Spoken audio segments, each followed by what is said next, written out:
तो रुक कर रहे हैं इस वक्त की कुछ खास खबरों की ओर। वसुंधरा राजे का दिल्ली दौरा, बार बार केंद्रीय नेतृत्व के पास जाने का आखिर क्या है मायने।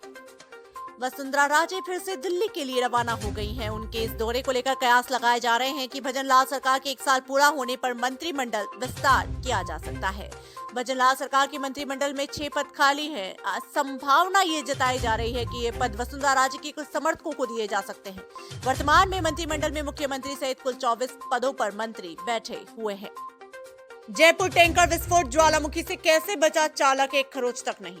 जयपुर अजमेर हाईवे पर शुक्रवार सुबह करीब 5:30 पर एलपीजी टैंकर में आग लग गई। टैंकर के चालक जयवीर, जिसकी उम्र 40 साल बताई जा रही है, उसे कोई चोट नहीं आई। टक्कर के बाद जयवीर ने नोजल टूटने का एहसास किया और भाग गया। डीसीपी वेस्ट अमित कुमार ने कहा कि तुरंत टैंकर के ड्राइवर को दोष नहीं दे सकते, क्योंकि कंटेनर ट्रक ने वाहन में टक्कर मारी थी। घटना में घायल 14 लोगों की मौत हो गई थी और 2 दर्जन से अधिक लोग जख्मी हुए। महाकुंभ 2025, सीएम योगी की बैठक, अधिकारियों को दिए गए सख्त निर्देश। मुख्यमंत्री योगी आदित्यनाथ ने प्रयागराज में महाकुंभ 2025 की तैयारियों की समीक्षा की। उन्होंने अधिकारियों को सुरक्षा व्यवस्था पुख्ता करने, मार्गों का नवीनीकरण, पाइपलाइन बिछाने का काम 23 दिसंबर 2024 तक पूरा करने के निर्देश दिए हैं। जी हां, आपको बता दें कि प्रधानमंत्री नरेंद्र मोदी ने सुरक्षित महाकुंभ की परिकल्पना की है और ठहरने के उत्तम इंतजाम किए हैं। चुनाव आयोग का कांग्रेस को जवाब, 50 नहीं मात्र 6 सीटों पर बढ़े वोटर। महाराष्ट्र चुनाव में हार के बाद कांग्रेस ने चुनाव आयोग पर सवाल उठाए हैं। कांग्रेस ने आरोप लगाया कि लोगों के नाम मतदाता सूची से हटाए गए हैं। चुनाव आयोग ने कांग्रेस के आरोपों को गलत बताया, कहा कि महाराष्ट्र में मनमाने तरीके से मतदाताओं के नाम न जोड़े गए, न हटाए गए। आयोग ने कहा कि केवल 6 विधानसभा क्षेत्रों में 50,000 से अधिक मतदाताओं की संख्या बढ़ी है। अस्पताल में हुए भर्ती विनोद कांबली को फिर याद आई मास्टर ब्लास्टर की। पूर्व भारतीय क्रिकेटर विनोद कांबली की तबीयत बिगड़ने के बाद उन्हें अस्पताल में भर्ती कराया गया है। 52 साल के कांबली को दिमाग में थक्का जमने की शिकायत है। जी हां, इस वक्त वो काफी बेहतर महसूस कर रहे हैं। साथ ही उन्होंने कहा कि मैं यहाँ के डॉक्टर की वजह से जिंदा हूँ। कांबली ने सचिन तेंदुलकर को धन्यवाद देते हुए कहा कि उनका आशीर्वाद हमेशा उनके साथ रहा है। खेल रत्न पर चल रहे विवाद पर मनु भाकर ने तोड़ी चुप्पी। भारतीय शूटर मनु भाकर ने खेल रत्न अवार्ड को लेकर चल रहे विवाद पर चुप्पी तोड़ी। पेरिस ओलंपिक में 2 पदक जीतने वाली मनु का नाम खेल रत्न के लिए नामांकन लिस्ट में शामिल नहीं था। मनु के पिता ने कहा कि उन्हें अपनी बेटी को शूटर नहीं बल्कि क्रिकेटर बनाना चाहिए था।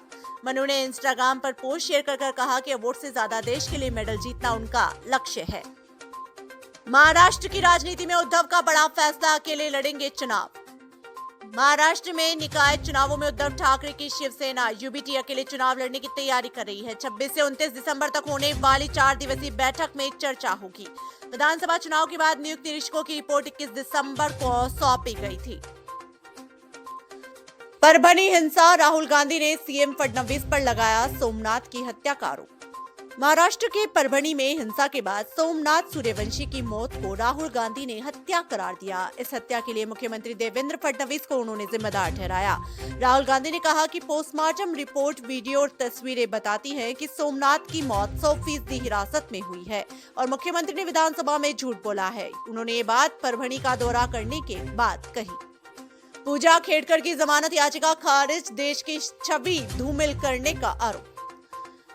पूर्व आईएएस प्रशिक्षु पूजा खेड़कर को धोखाधड़ी कर ओबीसी और दिव्यांग कोटा का लाभ लेने के मामले में दिल्ली हाईकोर्ट से झटका लगा। जस्टिस चंद्रधारी सिंह ने खेड़कर की अग्रिम जमानत याचिका खारिज करते हुए कहा कि उन्होंने साजिश रची और देश की छवि को धूमिल किया है। गौरतलब है कि यूपीएससी ने जुलाई में खेड़कर की उम्मीदवारी रद्द कर दी थी और अगस्त में उन्हें गिरफ्तारी से राहत मिली थी। दोस्तों, इस विषय पर आपके क्या विचार हैं? कमेंट करके पूरे देश को बताइए। यदि सच्चाई के मिशन में साथ देना चाहते हैं तो पीटीवी राजस्थान को ज्वाइन जरूर करिए, ताकि आप हमारे मेंबर बनकर एक्सक्लूसिव वीडियो देख पाएं। हमें super thanks, super sticker, super chat भेजकर हमेशा सच दिखाने में उत्साहवर्धन करें। रोजाना शानदार वीडियो अपडेट देखते रहने के लिए आपके अपने यूट्यूब चैनल पीटीवी राजस्थान को सब्सक्राइब कर बेल आइकन जरूर दबा दें। अलविदा, आगे ही ऐसे शानदार वीडियो में आपसे फिर मुलाकात होगी। तब तक अपना ख्याल रखिए और अपने अपनों का ख्याल रखिए।